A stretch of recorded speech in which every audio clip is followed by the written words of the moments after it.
इस बीच नागपुर हिंसा को लेकर अब महाराष्ट्र की सरकार की तरफ से भी साफ कह दिया गया कि ये जो पूरा घटनाक्रम सामने आया है एक साजिश थी, सुनियोजित, यानी कि हिंसा जो है वो सोच समझकर रची गई और उसे अंजाम दिया गया। इस बीच नागपुर हिंसा का पूरा सच क्या है, कैसे पहले स्वास्तिक को देखा, फिर हिंदुओं की गाड़ियों को फूंका और फिर घरों पर पत्थर फेंके गए। देखिए हिंसा के 10 सबूत जी न्यूज पर एक्सक्लूसिवली।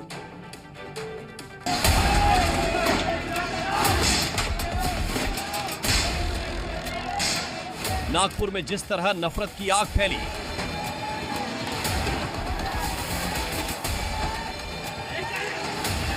किस तरह इन अपराधियों ने एक एक कर हिंदुओं के घरों, गाड़ियों को निशाना बनाया।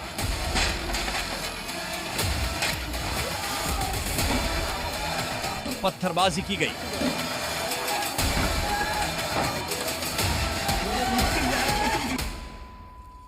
तलवारें लहराई गई।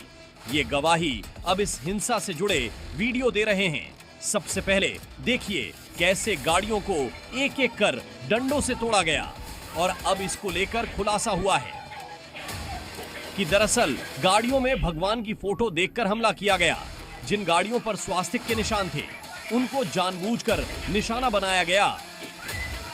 अगर आप स्वास्तिक के चिन्ह को देखें तो ये स्वास्तिक का चिन्ह है और लोग यही कह रहे हैं कि इस तरह के निशानों को देखा गया, चिन्हित किया गया कि ये गाड़ी किसकी है।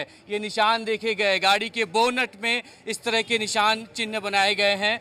गाड़ी के अंदर भी देखते हैं, गाड़ी के अंदर आइए, भगवान गणेश, भगवान शिव की मूर्ति अंदर रखी हुई है। और इसीलिए लगातार जो लोग इस बात को कह रहे हैं कि क्यों निशाना बनाया गया, तो ये वजह है सबसे बड़ी निशाना बनाने की। गाड़ी के बोनट पे स्वास्तिक का निशान, गाड़ी के अंदर भगवान गणेश और देवी देवताओं की फोटो। ये देखिए यहाँ भी गाड़ियों में अगर आप देखें गणपति, तो इसका ये हैंडल ही तोड़ दिया गया है ताकि ये गेट ना खुल पाए। नागपुर में उपद्रव फैलाने की कितनी बड़ी साजिश थी, ये अब एक एक तस्वीर बता रही है। दंगाइयों का सबसे बड़ा हथियार पत्थर थे जो कि हिंदुओं और उनके घरों पर बरसाए गए। लेकिन ये पत्थर कितने बड़े थे, ये जब हमारी टीम ग्राउंड पर पहुंची तो देखकर हैरान रह गई। जो पत्थर बरसाए गए थे वो छोटे मोटे नहीं बल्कि बड़ी बड़ी ईंटें थी। पत्थर आप देख रहे हैं, ऐसे बड़े बड़े पत्थरों का जब इस्तेमाल किया गया, अगर ये किसी के सर पे लग जाए, किसी के शरीर पे लग जाए तो भारी नुकसान हो सकता है। और उसी की वजह से लोग घरों के अंदर थे, लेकिन फिर भी यहाँ जालियों से अंदर पत्थर फेंका गया। फर्स्ट फ्लोर पे भी आप बता रही थी कि ऊपर भी पत्थर गया है। ऊपर भी पत्थर गया, खिड़की के कांच फूटे, ये गट्टू भी मार गए थे हमको। ये जो बड़ा पत्थर है, ये इसकी बात कर रही हैं आप? ये तकरीबन 3 से 4 किलो के आसपास का पत्थर है और ये उपद्रवियों ने इस्तेमाल किया इस घर पर हमला करने के लिए। इस तरह के पत्थरों का इस्तेमाल किया गया। ये क्या आपको लगता है यहीं के पत्थर है या लेके आए होंगे वो लोग? लेके आए पत्थर।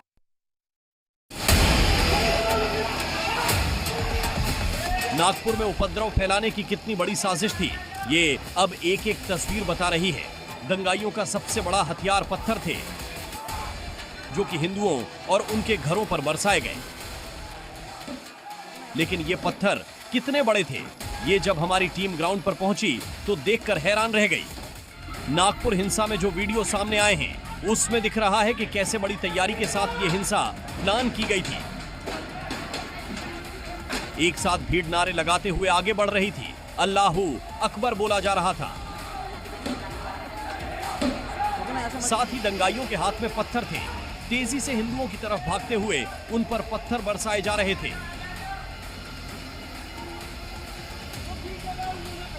और तो और गली में खड़े होकर हिंदुओं के घरों तक पर लगातार पत्थरबाजी हो रही थी। इनके हाथ में तलवारें भी थी सर, ये देखिए तलवार से तोड़ा है। तलवारें थे, पत्थर तलवार से तोड़ा है और ईंटें पत्थर और खिड़की के कांच भी टूटे ऊपर की।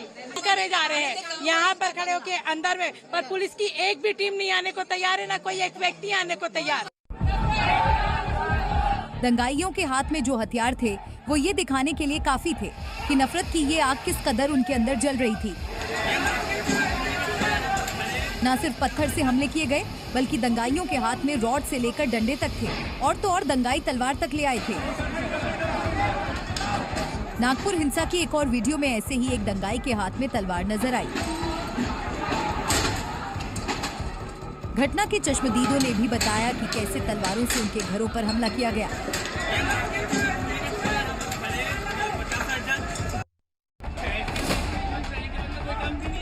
नागपुर में दंगाइयों का एक बड़ा निशाना हिंदुओं की गाड़ियां भी थी, जिन पर लाठियां बरसाई गई, गाड़ियों के शीशे तोड़े गए और उसमें आग भी लगा दी गई।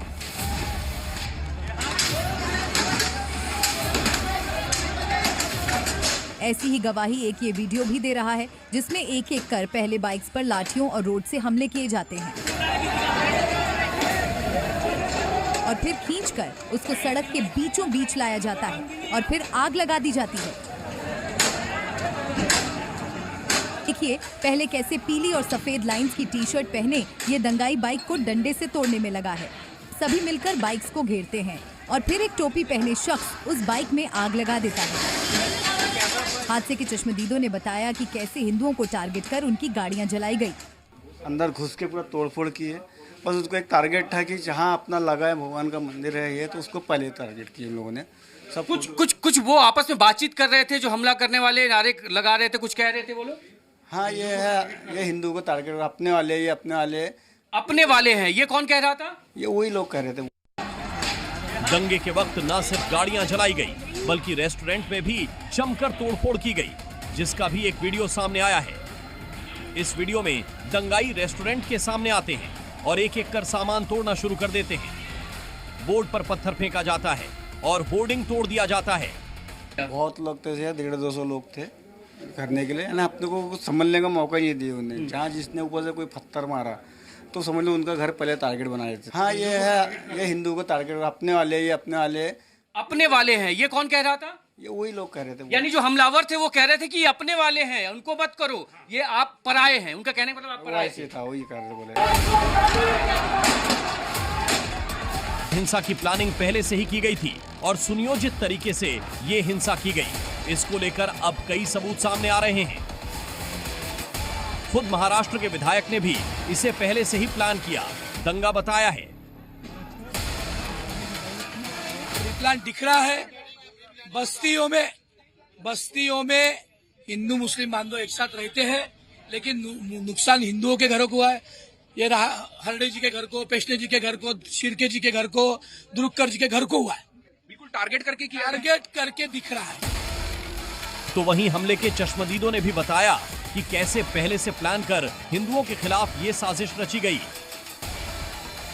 प्री प्लान था, तैयारी से आए थे, पेट्रोल बम हाथ में थे, चाकू थे, ईटा थी, डंडे थे, तलवारी भी थी। ऐसा कुछ अंदाजा नहीं था, लेकिन उन्होंने पूरे प्लानिंग से आए हुए थे, पूरा तैयार। सुनियोजित था, उनको ये सब कुछ करना था। उनको मालूम था कि ये हिंदू के घर है, उन्होंने आइडेंटिफाई करके उसके ऊपर ही हमला किया और पथराव किया और बहुत गंदी गालियां दे रहे थे। और इस तरह का दहशत फैलाने का काम, अपना जो रोष है वो सब इनके ऊपर निकालने का प्रयास। आपके घरों को टारगेट किया गया है। टारगेटेड है। हाँ, मुसलमानों की गाड़ी नहीं फोड़ी गई, हिंदू की गाड़ी फोड़ी गई।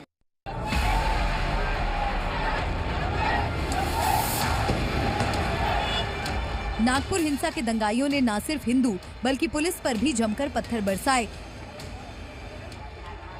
और इनमें से ज्यादातर दंगाई नकाबपोश थे, जो कि नकाब पहनकर लगातार पत्थरबाजी कर रहे थे और गाड़ियों में आग लगा रहे थे। इन दंगाई ने पहले तो गाड़ियां फूंकी, फिर जेसीबी को भी आग लगा दी। हिंसा की जो भी वीडियो सामने आई है, उसमें कई दंगाइयों के चेहरे पर नकाब नजर आ रहे हैं। इतना ही नहीं, भावनाएं और भड़काने के लिए कई पोस्टर भी फाड़े गए, जैसा कि इस वीडियो में नजर आ रहा है। सड़क किनारे पोस्टर को उतारकर उनको फाड़ दिया गया और उसके बाद विवादित नारेबाजी भी की गई।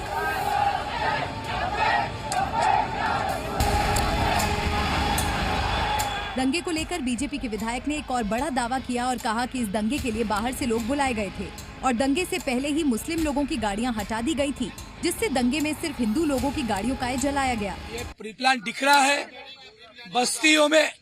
बस्तियों में हिंदू मुस्लिम बांधव एक साथ रहते हैं, लेकिन नुकसान हिंदुओं के घरों को हुआ है। ये रहा हरडे जी के घर को, पेशने जी के घर को, शिर्के जी के घर को, दुरुक्कर जी के घर को हुआ है। बिल्कुल टारगेट करके दिख रहा है। इसके अलावा जिन गाड़ियों में भगवान की मूर्तियां थी, उनको चुन चुन कर टारगेट किया गया। पत्थर यहाँ पर पड़े हुए हैं जमीन पे। अब इसको टारगेट क्यों किया गया, ये तस्वीर एक बार देखिए और समझिए। यहाँ पर देखिए क्या लिखा हुआ है, यहाँ पे शुभ, यहाँ पे स्वास्तिक और यहाँ पे लाभ, यानी शुभ, स्वास्तिक और लाभ। बाहर से देखकर साफ प्रतीत होता है कि ये किसकी ये क्लिनिक है, किसकी ये दुकान है, और यहाँ पे टारगेट करना था, इसीलिए पहले इन निशानों को देखा गया। नागपुर में ये विवाद तब शुरू हुआ, विश्व हिंदू परिषद और बजरंग दल के सदस्यों ने सोमवार को नागपुर के माहौल गांधी गेट क्षेत्र में छत्रपति शिवाजी महाराज की प्रतिमा के समक्ष प्रदर्शन किया। इसके बाद एक अफवाह फैली, जिसके बाद ये बड़े दंगे में तब्दील हो गया।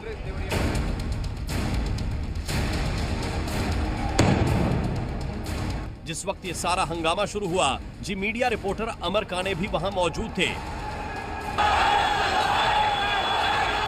और उन्होंने बताया कि कैसे ये हंगामा बड़े बवाल में तब्दील हो गया। कल उसी जगह पे थे, जो ये पूरी तस्वीरें आप देख रहे हैं, यहीं पर कल अमर थे और अमर ने अपनी आंखों से देखा, अमर वहां पर फंसे थे। अमर, शुरू करते हैं, बताइए क्या कुछ हुआ था यहाँ पे। मैं अभी बताना चाहूंगा, अभी हम जहाँ खड़े हैं ये चिटनीस पार्क स्क्वायर है। उसके पहले ये कहाँ से घटना शुरू हुई ये बताना चाहूंगा हमारे दर्शकों के लिए। ये अब हम उधर देख रहे हैं, वो साइड जो दिख रहे हैं वहाँ छत्रपति शिवाजी महाराज का स्टेचू है। सवेरे वहाँ कल जयंती थी उनकी, बहुत से कार्यक्रम हुए। दोपहर में वीएचपी का आंदोलन उसी छत्रपति शिवाजी महाराज चौक में हुआ और वहाँ पे वो आंदोलन होने के बाद दूसरा समुदाय सामने आया, उन्होंने उसका विरोध प्रदर्शन किया। औरंगजेब की कब्र को लेकर ये पूरी घटना क्रम हुई थी और वहाँ पे पहले दो गुट आमने सामने दोपहर के वक्त आए, बाद में उस वक्त शांति होने के बाद शाम के वक्त फिर से एक बार, शाम को कितने बजे हमारी ये सब कुछ आसपास ये पूरे दोनों गुट आमने सामने गए, नारेबाजी की गई। एक तरफ से पुलिस ने जो मुस्लिम गुट था उसको शांत रहने का विनती की और विनती करने के बाद उनको यहाँ तक धकेला गया। मैं फिर से बताऊंगा, ये चिटनीस पार्क से एक्चुअली ट्रिगर पॉइंट यहाँ से पत्थर जो फेंकना शुरू हुआ, यही चिटनीस पार्क स्क्वायर से शुरू हुआ।